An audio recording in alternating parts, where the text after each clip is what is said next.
Hello friends, आज हम बात करेंगे यूनिट नंबर 5 के बारे में, गठबंधन यानी कि संबंध बनाना। हमने अभी तक बात की है नातेदारी के बारे में। ठीक है, नातेदारी का जो पहला हमारा पॉइंट होता है रक्त संबंध, है ना। लास्ट चैप्टर में हमने उसी के बारे में बात किया था, जो रक्त संबंध होते हैं हमारे वंश अनुक्रम के बारे में, राइट। हम यहाँ बात करेंगे उसका नातेदारी का टॉपिक नंबर 2, जो कि होता है हमारा गठबंधन, या फिर हम कहें विवाह से संबंध जो बनाते हैं वो उसके बारे में। ठीक है, तो यहाँ पे हम ये टॉपिक है, इसको मैं स्किप करूँगा, आप खुद पढ़ लेना लेकिन ठीक है, छोड़ना मत। विवाह के नियम।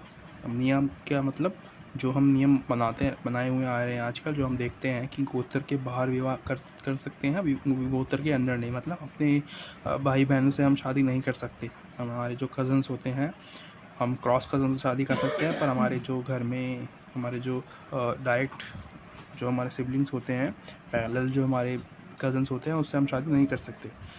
ये उसके बारे में बताता है बेसिकली। ठीक है, यही मतलब जो निकटाभिमान जो आप पढ़ रहे हो, ये उसी के बारे में है। उसके अलावा बाहर विवाह, इसमें क्या होता है, ये हमारा समूह जो होता है ना, समूह के बाहर विवाह करने की अनुमति देता है। ठीक है, बाहर विवाह करने की अनुमति से मतलब है कि ये समूह, जैसे कि ए समूह है और बी समूह है, ये लोग आपस में ही शादी करे जा रहे हैं। ठीक है, पर ये जो नियम है, ये कहता है कि जो बी वाला है इसको भी बाहर शादी करनी चाहिए, सी में, सी वाले को डी में शादी करनी चाहिए। ठीक है, तो क्या होगा, बहुत डीएनए चेंज हो जाएगा, फिर हम शादी कर सकते हैं ए में, डी वाला। ठीक है, क्योंकि बहुत ज़्यादा क्रॉस हो जाएगा तब तो चल जाता है। ठीक है, क्योंकि दुनिया ख़त्म हो जाएगी ऐसे तो, अगर अलग ही उसमें शादी करने लगे, क्योंकि हम कास्ट से बाहर शादी नहीं करते हैं। ठीक है, इतनी भी लड़कियां नहीं होगी या इतने भी लड़के नहीं होंगे कि मिलते जाएंगे हर जगह पे। आगे चलेंगे तो लेवी स्ट्रॉस प्राथमिक या सरल जटिल संरचनाएं। इसमें क्या है, इसमें आप दो तरीके की जो संरचनाएं हैं वो देखोगे, जो कि लेवी स्ट्रॉस ने बताई हैं, प्रथम और सरल। ठीक है, प्रथम और जटिल, सॉरी। ठीक है, यानी कि प्रथम को हम सरल कहेंगे, या ठीक है, प्रथम यानी कि सरल, और उसके बाद सेकंड आता है जटिल, यानी कि बहुत मुश्किल पर जो संरचनाएं हैं वो। इसमें क्या आता है, सरल यानी कि आसान है। इसमें जो हम आसपास अपने देखते हैं शादी होती है, आपके घर में भी शादी होती है, जो जिस तरीके से हम शादी करते हैं उसको हम सरल संरचना कहते हैं, राइट।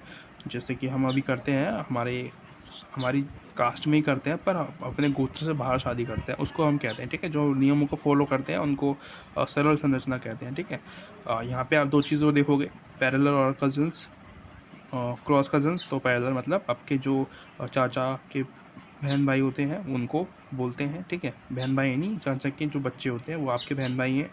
क्रॉस कज़न्स यानी कि आपकी मौसा की या आपके मामा की लड़की या लड़का। ठीक है, उसको क्रॉस कज़न्स कहते हैं, जिसमें हम शादी करते हैं, राइट। जटिल संरचना हम नहीं करते, उसके समाजों में होता है। ठीक है, जटिल संरचना में क्या होता है, इसमें नकारात्मक विवाह का नियम फॉलो किया जाता है। ठीक है, श्रेणी के सदस्य से विवाह पर प्रतिबंध होता है। इसमें हम किसी विशेष श्रेणी के, मतलब हम समूह से बाहर शादी नहीं कर सकते। ठीक है, समूह ए और समूह बी ही आपस में शादी करेगा। ठीक है, उनके ही बच्चे आपस में शादी करेंगे, अलावा नहीं कोई करेगा। ठीक है, आपने कई मूवी में देखा होगा, साउथ इंडियन मूवीज़ में भी वो दिखाया जाता है कि वो समूह के अंदर विवाह करते हैं। ठीक है, बाहर नहीं जाते हैं वो शादी करने के लिए, वो उसका एग्जाम्पल यही है। ठीक है, उसमें क्या दिक्कत होती है आपको पता ही है। तो इसमें आप दो चीज़ और देखोगे, सॉरी मैं दिखाना भूल गया आपको पॉइंट, आप ऐसे बुक में देख रहे होगे। तो ये है सामान्यकृत और प्रतिबंधित नियम। तो दो नियम के बारे में हम यहाँ पे बात करेंगे, थोड़ा शॉर्ट में कर लूँगा मैं इसको। तो इसको समझने के लिए, हम इस वाले टॉपिक को समझने के लिए हम इस ग्राफ को देखेंगे सबसे पहले। ठीक है, तो इसमें 3 ग्रुप्स हैं, यानी कि 3 समूह हैं। इसका मतलब क्या है, यानी कि समूह ए वाला जो होगा वो समूह बी में शादी कर सकता है। ठीक है, यानी कि समूह ए वाला बी में, इसका मतलब लड़कियों को देना एक तरीके से, ए समूह में जो लड़कियां हैं वो बी में दे सकता है। ठीक है, जो बी वाला है वो सी में दे सकता है, और जो सी वाला है वो दोबारा से ए में दे सकता है। तो ये इन तीनों के बीच में चलेगा, इससे बाहर नहीं जा सकते ये लोग। ठीक है, यहाँ पे क्या है, प्रतिबंधित विवाह में क्या होता है, इसमें हम सिर्फ 2 समूह देखते हैं। ठीक है, इन दोनों के बीच में ही शादियाँ होती हैं। ठीक है, तो यानी कि ए समूह वाला जो होता है वो बच्चा बी में जा सकता है, ठीक है, शादी कर सॉरी मैं दिखा नहीं पा रहा सही से, ठीक है, ए वाला बी में जा सकता है और जो बी वाला है वो फिर इसमें जा सकता है डी में, ठीक है, यानी कि बी के सेक्शन में जा सकता है और शादी कर सकता है, ठीक है। तो इस तरीके से समूह है, ये लोग नहीं है। समूह के बारे में बात कर रहे हैं हम।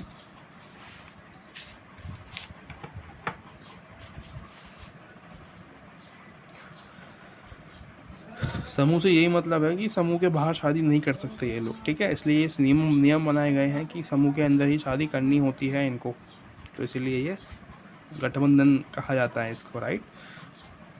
लुईस ड्यून डेविड नातेदारी के बारे में बताते हैं, राइट। डेविड नातेदारी यानी कि इसका मतलब ये है कि गठबंधन कहा जाता है। इसमें वह कहते हैं कि पुरुष को ऐसी महिला से शादी करनी चाहिए जो उसकी वास्तविक क्रॉस कजन्स हो, ठीक है, यानी कि ये जो आप देख रहे हैं, जो इंसान है लुईस, नाम अजीब से है इसके आगे, ड्यूमो कुछ करके है, ठीक है, ये बात बोलते हैं कि शादी हमें क्रॉस कजन्स के साथ ही करनी चाहिए, है ना, हमारे जो वास्तविक हमारे कजन्स होते हैं उससे नहीं करनी चाहिए। इसके बारे में हम कुछ नियम बताते हैं, विवाह की बात बताते हैं। 3 तरह के विवाह, इसमें 2 पक्षीय क्रॉस कजिन्स, यानी कि इसमें कोई व्यक्ति अपनी मामा की बेटी से विवाह करता है ना, मामा की बेटी से विवाह करता है और उसके बाद अपनी जो बुआ की बेटी होती है वहाँ पे ब्याहता है उनके लड़के के साथ, तो ठीक है, तो यहाँ पे लेन देन हो रहा है लड़की का वस्तु की तरह, आप समझ सकते हो। अगला आता है हमारा मातृपक्षीय क्रॉस कजिन या कजिन्स विवाह। इसमें क्या होता है, इसमें सिर्फ हम मामा की लड़की से शादी करते हैं, हम उनको लड़की देते नहीं हैं, ठीक है, फ़र्क यही है, इसमें हम लड़की दे रहे हैं, इसमें हम सिर्फ लेते हैं, ठीक है। तो कजिन्स में अगर आप पूछे कि इनमें क्या फ़र्क होता है तो ये बता सकते हो। पितृपक्षीय क्रॉस कजिन्स में क्या होता है, इसमें आपकी जो बुआ की लड़की होती है उससे आपको शादी करनी होती है, ठीक है, और ना ही आपको उनको देना होता है वापस, अपनी बहन को शादी करनी होती है बस बुआ की लड़की से। इसमें क्या होता है, रॉडनी निधन, गठबंधन के नए दृष्टिकोण का विकास। इसमें क्या होता है, ये जो रॉडनी निधन है, इन्होंने लेविस स्ट्रॉन जो हमने शुरू में पढ़ा था, ये बोल रहे हैं शादी के बारे में कि जो नियम बताते हैं ये वस्तु की तरह यूज़ करते हैं ये महिलाओं को, तो उसके बारे में बता रहे हैं ये, मतलब उसकी आलोचना कर रहे हैं, ठीक है। तो ये बोल रहे हैं कि जो महिलाओं को वस्तु की तरह यूज़ किया जाता है, ठीक है, और उनसे बिना पूछे उनकी शादी कराई जाती है, तो ये मतलब इसका विरोध करते हैं। तो ये चैप्टर शायद यहीं ख़त्म हो गया है, राइट। अगले वीडियो में मिलते हैं। Thank you so much for watching. Like subscribe कर देना अच्छी लगे तो। Bye bye.